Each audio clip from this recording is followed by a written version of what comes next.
Right,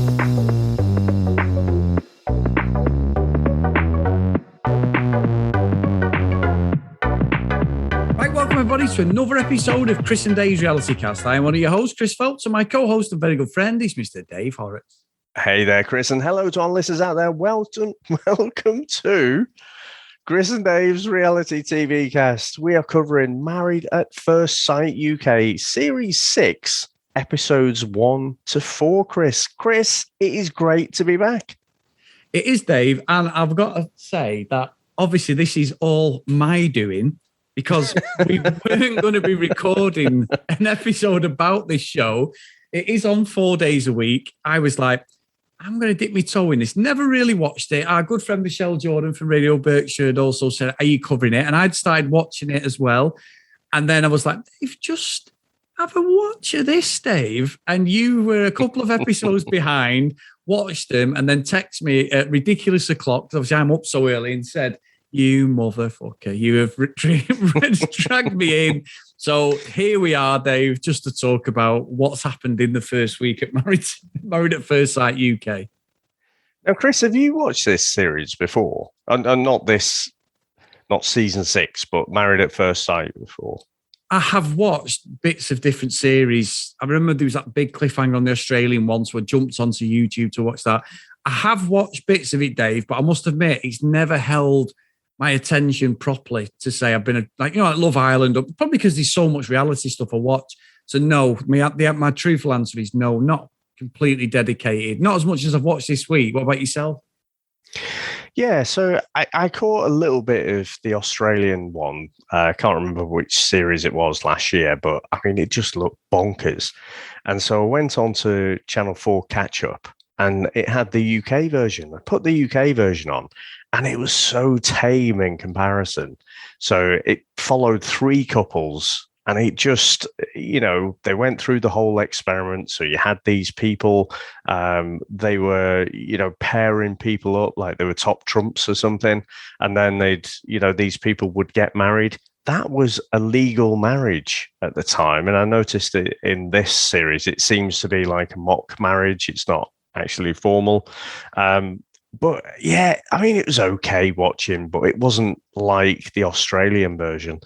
And I've got to say, the thing that's grabbed me in straight away, this season of the UK Married at First Sight just seems a little bit more bonkers. It seems a little bit more like the Australian series. So that was what really hooked me in. I thought, you know what, this looks like it's going to be a bit bonkers, this.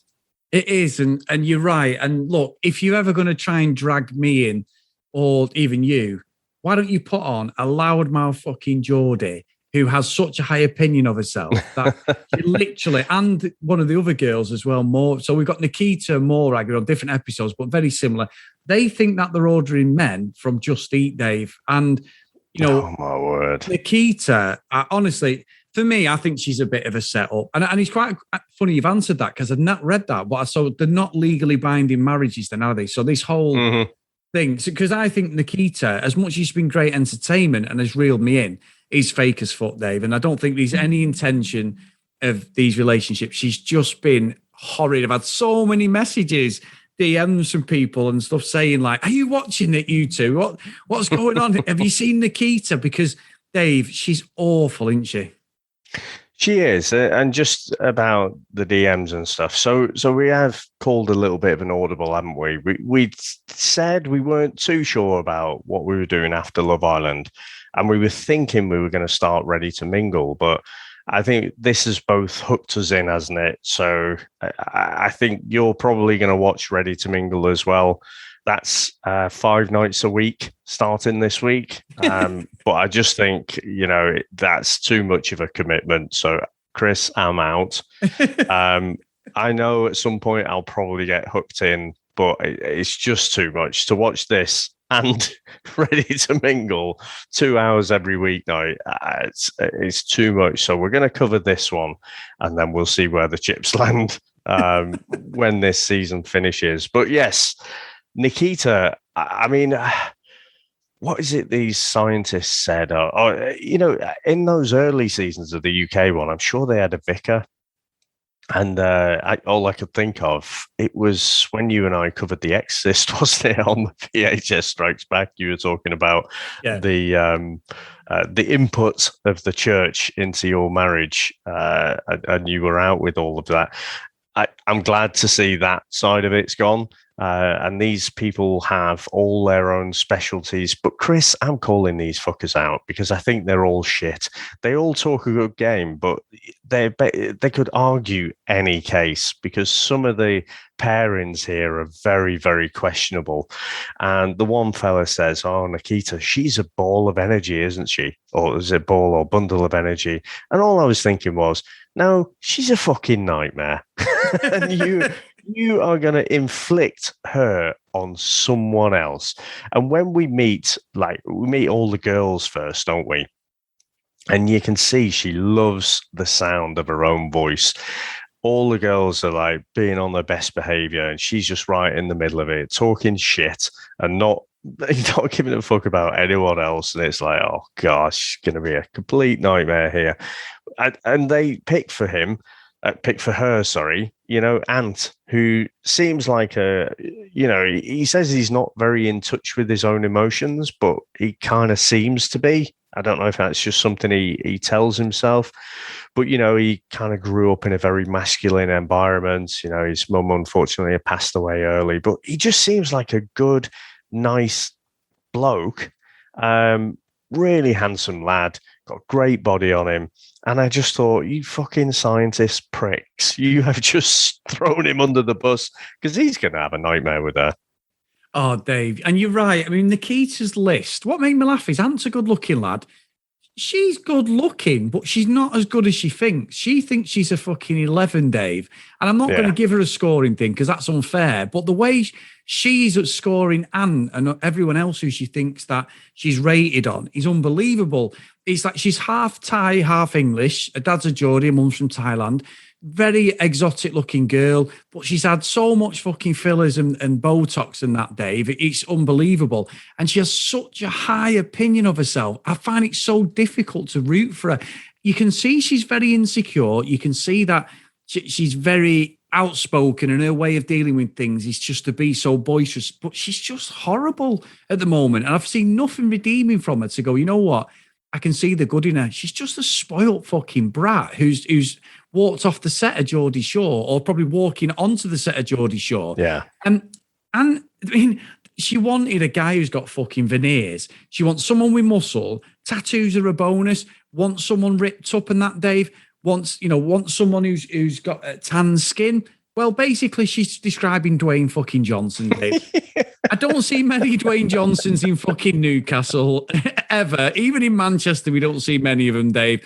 She's a fucking delusional wannabe. And I'm not saying that, I mean, he come across as a nice guy. He could be thinking, but I'm looking going, Anne, please just leave it out. Just go, mate. It's going to be a fucking nightmare. And it was, Dave, wasn't it? And it was all about her, and her friends are there going, he was walking down the aisle. They're like, oh my God, he's not a type. And I'm like, nobody's your type, Nikita. Nobody. But they didn't really elaborate on what her type was apart from Dwayne Johnson. And you said before about, she's ordered from Just Eat. She literally kept saying, and it kept pissing me off a bit more each time, Chris, this isn't what I ordered. Fuck off what you ordered. It's like, he's not The Rock at all. So I don't know. It came across, it was that specific, Chris. It came across that she described her ex-boyfriend or boyfriends. And that's why she's single, Dave. Let's be honest. And honestly, I kept thinking throughout these 4 episodes, that thought multiple times, that's why you're fucking single. Yeah, and that's true. And I tell you what, I know in context of the episode, they weren't in the same episode, but Morag and Luke, exactly the same. She had a really bad upbringing. I mean, most of these people in one of the partnerships, one of the mum of dad has died really early in the life, which is very bizarre.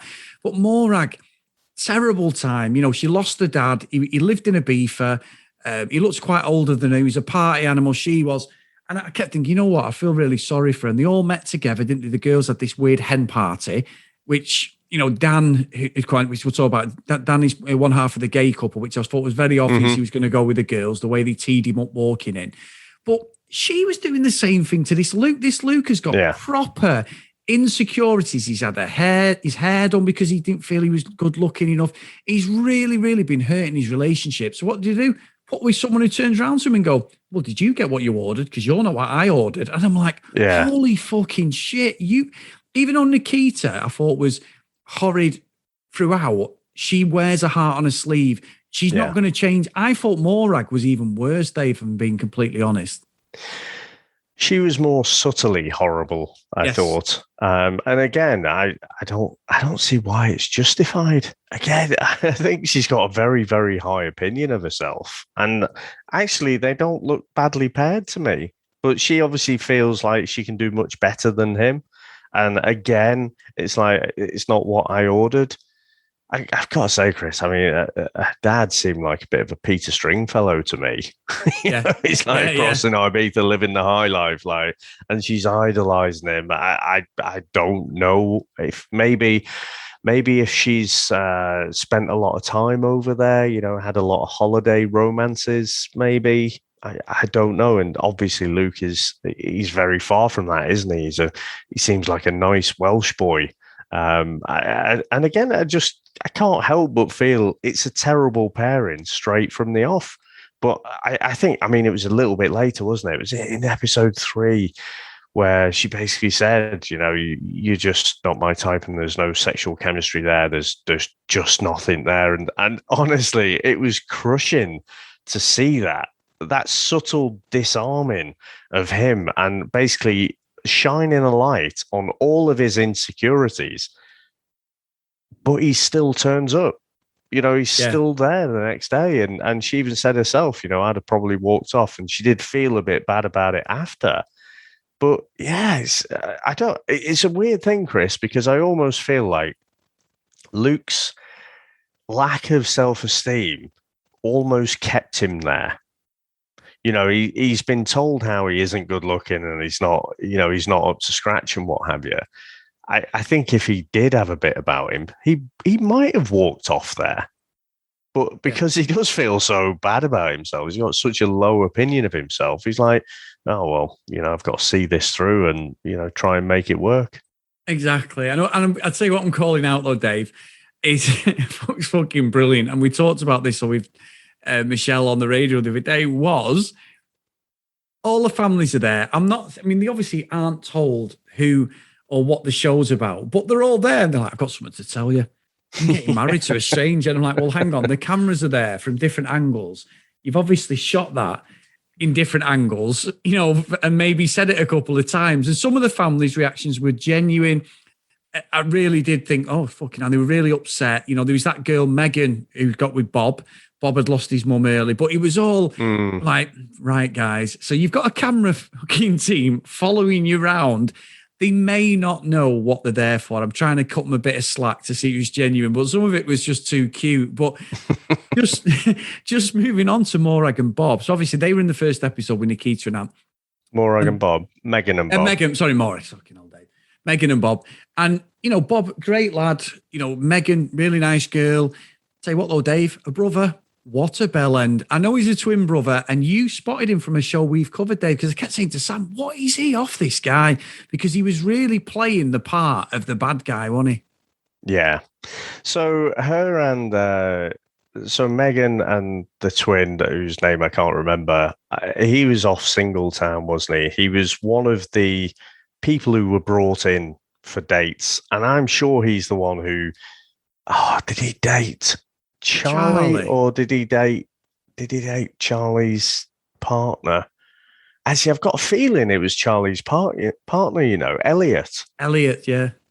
They were together for ages, and then it was a bit of a shock, wasn't it, that they both kind of explored these different relationships and then ended up together. And I remember watching it at the time and thinking Elliot was going to go off with this lad. But they didn't. And I guess it's the thing, he's gone back home and then they've discussed, as a family and whatever. And she's thought, oh, maybe I'll have a go at this as well. But I mean, he was properly playing up for the camera there, wasn't he? Playing like the big brother, and he's just not intimidating whatsoever. No, and they kept panning to him with the faces and stuff. He's got good facial, proper resting bitch face and that. And look, Bob come across as a lovely guy, happy-go-lucky. Him and Megan, when they actually got down the altar, she comes down the stairs, he's blown away. He's head over heels immediately. And they're all actually really nice. And then all of a sudden, Dave, she gets the ick, doesn't she? Bob is not just playing the part of happy-go-lucky Bob, I'm going to try anything, karaoke, anything. Bobby's like that all the time, Dave. And you can see poor Megan, he's like, oh, right, okay. And you can see she's not into him at all. I thought Bob's a good guy, and I did feel that Megan was being a bit arsey, but she did make some great things about, look, this is an unusual situation. We're together. We're expected to sort of fall in love. They're going off some other people's reactions. I think they've got less chance of being together now than bloody Nikita and Ant, Dave. Maybe. I mean, Nikita and Ant, they had that blow up, didn't they? And you say about Nikita wearing a heart on her sleeve, but I mean, Ant was actually on the money when he was saying about, she seems so insecure and, she keeps asking about her appearance and stuff. And all he was saying was, well, it didn't feel like it when you were saying that it was just banter.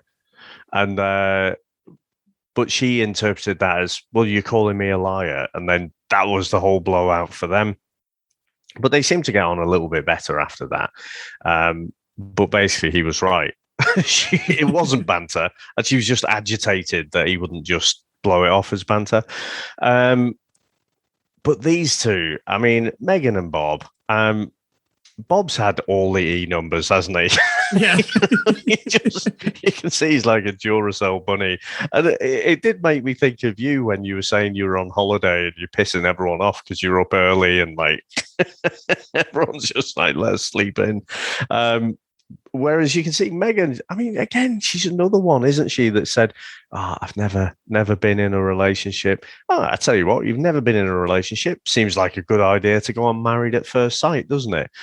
Again, that's why I think there's, this really is a play by a family who wants that screen time, both her and her brother. So I don't think she's got any intention of making an actual go of this. But because she is quite introverted, I think he's just too much for her, isn't he? Yeah. He's just, trying to have a laugh. And again, it was slightly crushing because he was having a great time. He's just having fun. He'd be a good lad to have around, wouldn't he? Going on go out for a few beers and whatever, it'd be a good laugh. But she just wants like to lie by the pool and, have a quiet time of it. She's used, Chris, if you've never been in a relationship with anyone, you just get very used to your own space. And that's, you've got control over everything rather than just thinking about someone else. So, yeah, I don't know if they've got less chance, but I mean, they're both close to zero for me.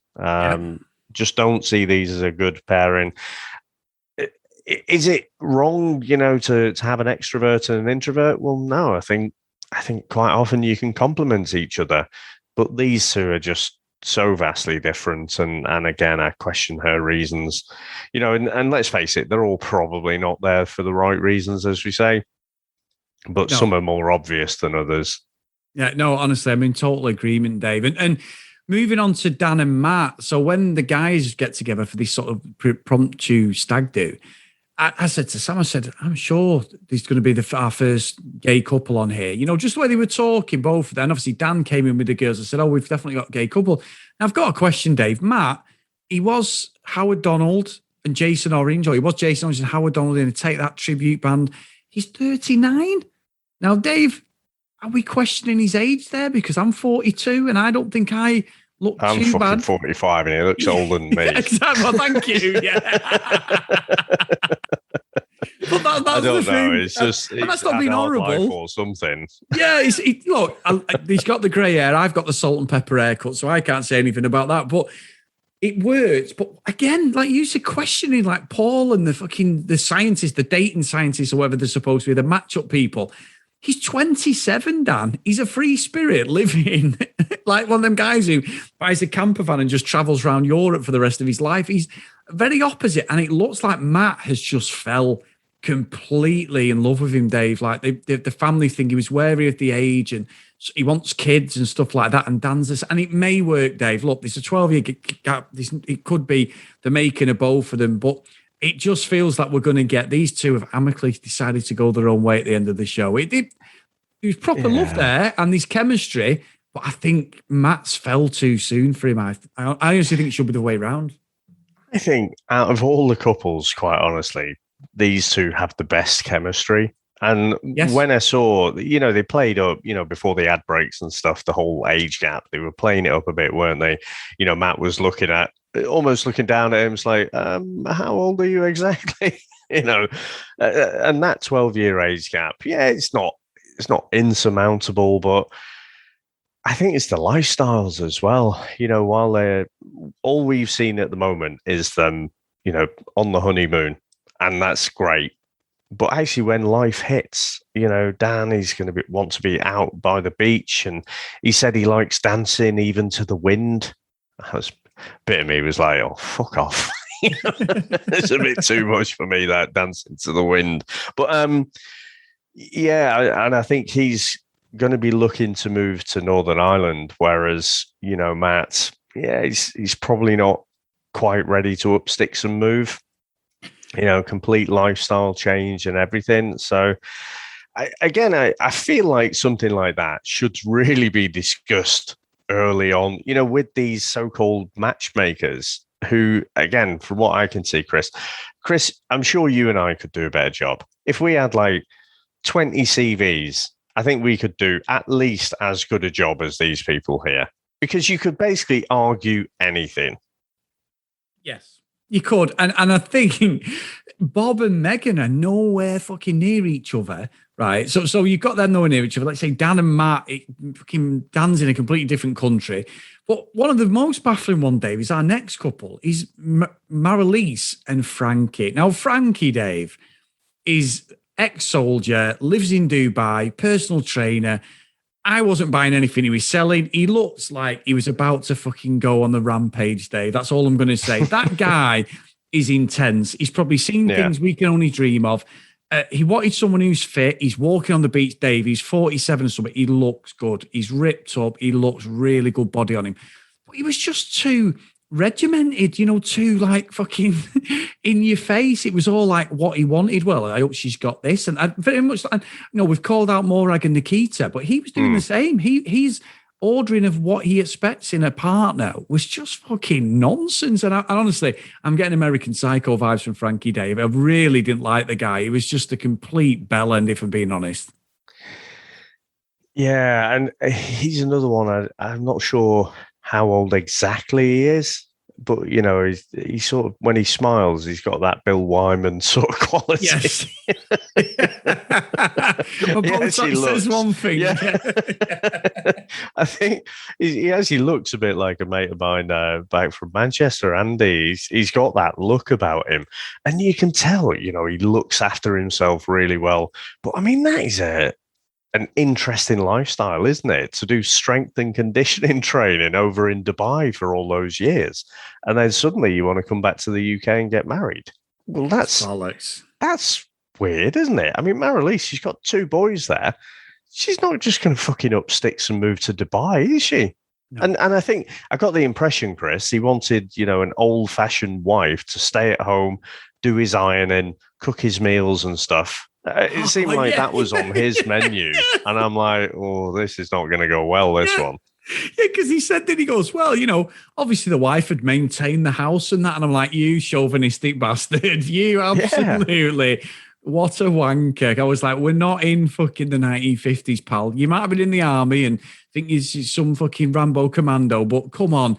Times have changed. I honestly, that's the first thing I saw when he said it. I was like, wow, that is a he's trying not to be patronising or chauvinistic, Dave, and everything he was saying was purely, well, you should be behind the kitchen sink. When I have my dinner, I have my dinner at 12 and I have my tea at fucking 5 or whatever, lunch at whatever people call it, lunch. Steak on a Thursday. Yeah.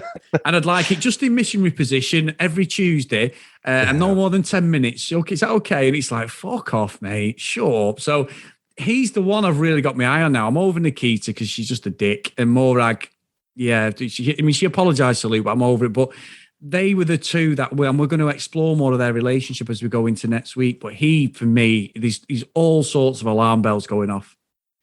Yeah, I mean, look, people go out the army, they come, they go into the army, they come out, they make a life for themselves. But again, I'm just wondering what kind of adulthood he's had. He's obviously had a failed marriage. Lots of people do. Nothing wrong with that. I didn't say a word. I didn't say a word. But the fact is, he's gone into the army, a very masculine environment. He's come out of the army and he's back into a very masculine environment again. And with his strength and conditioning coach, and doing the old MMA stuff.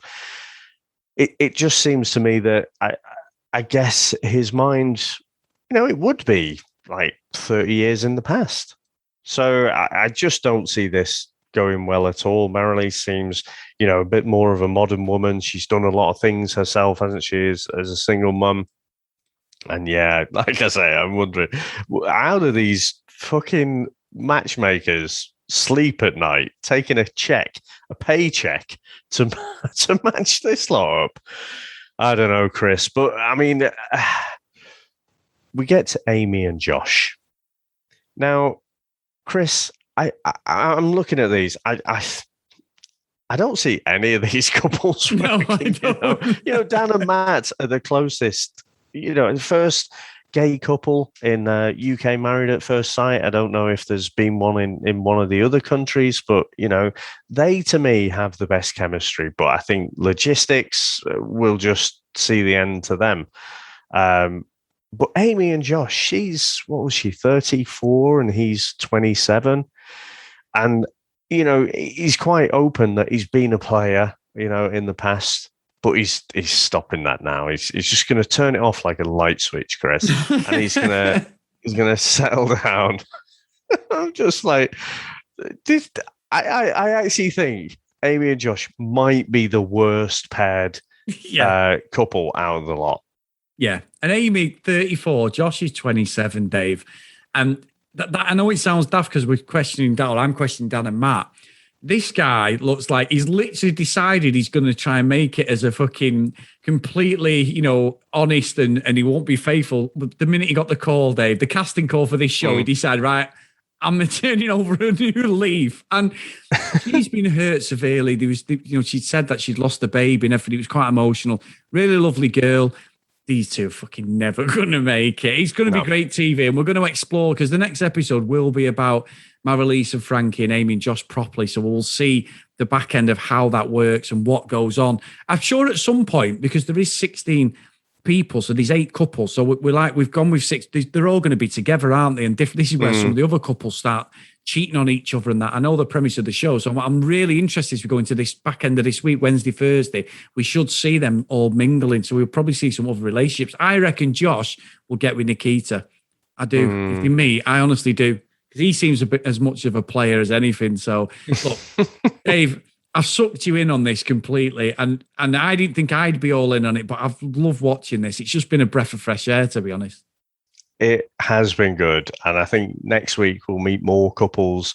And like you say, maybe we'll get some interaction, and that's when the drama is going to go up. But, like when we cover Love Island, the first week, it's a bit plain, isn't it? There's not too much happens. So I've got a feeling this series will be the same. It's week 2, week 3. That's when the drama will really start to hot up. But just back to Amy and Josh for a second there. I mean, one of the things she said was she's an ex-glamour model, isn't she? And she was saying about, you'd think it'd be easy for it being a glamour model and whatever. And I thought, no, what she went on to describe was just that she's had a bit of bad luck with some shitty relationships. But she made it sound like, oh, she can't meet anyone. It's like, well, you did meet people. You just made bad choices. Yeah, that's true. That's true. And I suppose I know a lot of glamour models say, because I know Samantha Fox went completely the other way for obvious reasons, because everybody felt that literally as soon as you meet her, you've got to take your clothes off for me, that sort of thing. It's like you public property. And I remember watching a great documentary on it. It was awful the way she was treated, even by like execs and everything, trying to get her to just bloody take her bra off in like fucking meetings and like castings. And it's just scandalous. So maybe she's got a stigma, Dave, with herself, like if she's proper down on herself anyway. So I don't think Have he's you got heard the of it, tools. Chris? No. Right. I mean, Dave, there was no one in the 80s in the UK who didn't know who Sam Fox was. I completely get she was dealing with a different and difficult situation there. All I'm saying is I just think people sometimes they want to have this whole sob story, and she wants to create this like persona that she can't meet anyone or anything. And it's like, well, no, you just had a bad relationship, and that was it. Yeah. Look, Dave, the producers, we know that producers run these shows. So maybe that's what it is. Like, what's happened to you, we can use as a show on the show. She might not agree with using it, but she knows that to get the public on her side or get a story arc about her, you've got to do that. So I know I'm not dismissing that. But look, I'll tell you a quick story. My granddad, right? He's been dead now, but he's 17 years. But my granddad said that he always bought a certain paper, Dave. Unfortunately, it was the Sun. He always bought it, right? And I'm not lying to you. We'd sit there, and he died when he was 78. So going back to like early 90s, whatever. So he was in his 60s then, probably 60 odd or whatever. He'd say to me, he'd go, have you read this bloody thing? He's dead up front, dead abrupt and that. And he would always pick an article out from page 3. And he'd sit there and go, have you read this bloody thing? And I'm there fucking crossing my legs, looking, going, like Tim in the office when he's looked at like something Gareth's done at the camera and looking at people just to say, how you seeing this? And me and my brother Adam would just look at each other like, is he taking the piss? So we've got to look at this woman's fucking knockers out. What is going on? Yeah, but he'd be like, this is have you seen this charge they're putting on here? And I'd be like, and this went on all the time. And I kept thinking, is he winding me up? And he was always dead straight laced, so I could never tell, Dave. But literally, you'd be walking, make sure you didn't fucking stand up for 5 minutes and be like, what is going on here? But anyway, you're right. The glamour model stuff's not like it was. Linda Lusardi, people like that. You knew all of them, didn't you, when we were kids? Because those were household names, weren't they? National treasures, Dave. Now I wouldn't have a fucking clue. So I wouldn't have a clue at all. And I mean that. I know Sam's listening, Dave. She's like, bullshit. But I wouldn't, honestly. But anyway, Dave, we've had an email and we've got an actual voicemail message as well. And it's not from our good friend Joe Russell. So this one is entitled, this is from Victoria. And it says, USA fan, Chris and Dave, thank you for your Love Island UK podcast. I was driving my daughter from Kansas to Syracuse, New York for a new job. And we listened during the 18-hour drive. Wow. What a fantastic, exactly. That's too much of us though, Victoria, I've got to say. What a fantastic podcast. I laughed out loud many times. Agree with both of you and I've listened to the end. Even though I'm on the episode, this is from a couple of weeks ago, by the way, guys, where Priya and Aaron enter the villa. It has been fun listening and I will miss your daily #reality radar, Dave, and banter. I agree with a new show of 30 to 40-year-olds, maybe a tagline, bring all your baggage because we're going to unpack it tonight. This season of youngsters were hella boring as they haven't experienced enough of life yet, and it showed with their snoozy-worthy conversations. Not a fan of the producers since they seem to pull their hair out trying to spice it up while making poor choices. Anyway, I'm off to be an old geezer influencer and ratchet up my Insta. You are the best, Victoria. So what a great email that is, Dave. That is fantastic. And I tell you what, that is a drive, that isn't it? Chris, dare I say, that is almost a cannonball run. hey, steady. Don't be slating my fucking favourite films, Dave. Now, this one, Dave, is a brilliant voicemail. This is from Roisin as well. And honestly, just listen to this. I think it's really good. So here we go. Hi, lads. I love your podcast. It was really part of my routine. Looking forward to your podcast every morning. And I hope you do well going forward. I'll be listening again for your other shows. I was thinking that the one way that they could change Love Island and maybe bring it up to what it actually is instead of offering them the 50,000 at the end, ask them to delete their social media. You can win, you can stay together, but you're to delete your social media to prove that you weren't doing it for the likes. I think it would be a great change and might do a bit interesting. And again, they could kind of do something along the way every couple of weeks, maybe bring an element of that in. I don't know. Anyway, just thought I'd share that with you. Hope you're good. Look forward to all your future work. Bye-bye. Awesome. And she says, pronounce it. It rhymes with Jolene. So Rosine? Is that how you say it? Yeah, I said Roisin because a friend of mine's got the same name and we pronounce it as Roisin. She's from an Irish family. And I've got cousins called with the same pronoun. I'm not saying I'm right, but my cousins as well are called Roisin over in Ireland. I'm going to defer to you then on that one. But I'm sorry if I'm wrong. What do you reckon to that? It's not a bad idea, but I think it's almost as predictable as we're going to share the money, as no one's going to delete their socials. No. Because that's why they're all there. Exactly. And Dave, who's made the most money since he left Love Island? Someone I think was playing a game as well. Liberty. I would imagine it's Liberty. Yeah. 24,000 for one Instagram post, Dave. That's what she's charging, and probably more than that now. So I'm not calling her out because I know Jake was a bit of a dick, but I still say that they were a setup, and she knew exactly what she was doing, Dave. So there you go. Yeah, maybe. She's definitely capitalising, whether it was a setup or not, isn't she? So, yeah, they do have to do something with that whole ending, though, don't they? It's a nonsense, the whole, do you want to share the money, do you not? I know for other shows, you kind of have people doing it, but I just think with the pull of the social media as well, you would make yourself such a villain. And people wouldn't want to touch you. I just don't see it happening. I think if it's predictable, I'd assume they just got rid of it. Yeah, I'm with that. I'm with you on that. I am completely. So, Dave, we haven't done this for a while, but big thank you to everyone on our social media. Had a few weeks off. As always, if you want to follow us, guys, at CD RealityCast, and if you want to email us, cdrealitycast@gmail.com, please go to Facebook, Chris and Dave's Reality TV Cast. We're still going. The community is still going strong, and we're getting loads of people being added every day. So thank you to Charlie and all our friends over there. Dave, it's the Patreon roll call of honor, my friend. So patreon.com/CD RealityCast if you want to support the show. We appreciate every single person who supports us and has supported us over the time of the podcast. It's really, really humbling. So here we go, Dave. We've got Lucy, Helen, Charlie, Brianna, Chloe, Neve, Jacqueline, Noreen, Claire, Amy, Zoe, Joanna, Helen, Libby, Katie, Dee Dee, Hannah, Ed, Priscilla, Susan, Hennessy, Haley, Lauren, Lucky Lily Green, and Ken Gustafson, Dave. So brilliant support, guys. And thanks everybody who supports us. And also big thanks to Joe Russell, as always, Dave, and Michelle Jordan as well, who's great, who's had us on this last week talking about Married at First Sight. So really good times. And we should be going on there quite regular, hopefully, while this series is on. Definitely. And again, just for the schedule going forward, so